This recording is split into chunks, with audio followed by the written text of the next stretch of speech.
హరీష్ రావు చూడటానికి ఆకారం పెద్దగా ఉంటే సరిపోదని ఆలోచన కూడా పెద్దదిగానే ఉండాలని అనుకోని ప్రమాదం జరిగింది. ఓ 8 మంది కార్మికులు టన్నెల్లో చిక్కుకున్న ఘటనపై పరిస్థితికి అనుకూలంగా స్పందించాల్సింది పోయి రాజకీయాలు చేయటం సిగ్గుచేటని, ప్రతి విషయంలోనూ హరీష్ రావు రాజీనామా చేస్తా అంటాడే తప్ప ముందు రుణమాఫీ విషయంలో సవాల్ చేసి ఎందుకు రాజీనామా చేయలేదని, తర్వాత ఎలా మాట మార్చారో ప్రజలందరికీ తెలుసని, ప్రతి విషయంలోనూ ఆరోపణలు చేయటం, సవాళ్లు చేయటం, తర్వాత సైలెంట్ కావటం హరీష్ రావుకు అలవాటుగా మారిందని మాజీ మంత్రి హరీష్ రావుకు ఎమ్మెల్సీ బల్మూరి స్ట్రాంగ్ కౌంటర్ ఇచ్చారు. చాలా రోజులు గ్యాప్ వచ్చింది మహేశ్వర్ రెడ్డి గారికి. మీడియాలో మాట్లాడుకుంటే ఏదో ఒకటి మాట్లాడి తెరపైకి రావాలి, కనబడట్లేదన్న ఉద్దేశంతో నోటికి వచ్చినట్టు మాట్లాడుతున్నారు.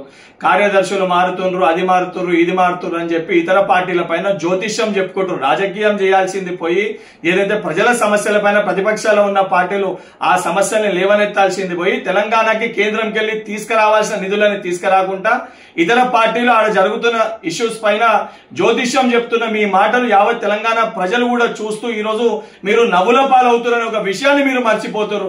మహేశ్వర్ రెడ్డి గారు నిజంగా మీకు చిత్తశుద్ధే ఉంటే ఏదైతే తెలంగాణకి కేంద్రానికి వెళ్ళి రావాల్సిన నిధులు తీసుకొని వచ్చి ఇది మేము కేంద్రానికి వెళ్ళి తీసుకొని వచ్చినాము, లేదా ఇక్కడ ప్రజలు పడుతున్న ఇబ్బందుల పైన మీరు అసెంబ్లీలో మాట్లాడాలి. అదే మాట్లాడుకుంటే మీ పార్టీలో మీరు ఏదైతే సంబంధించి మీ మాట మీ ఎమ్మెల్యేలు వినరు, మీ ఎమ్మెల్యేల మాట మీ జిల్లా అధ్యక్షులు వినరు. ఇప్పటి వరకు మీ పార్టీకి ఎందుకు రాష్ట్ర అధ్యక్షుని ఎన్నుకోలేకపోతున్నారో ముందు దానిపైన మీరు పునరాలోచించుకొని వేరే అంశాలపైన మాట్లాడాలని చెప్పి మహేశ్వర్ రెడ్డి గారికి సూచిస్తున్నా.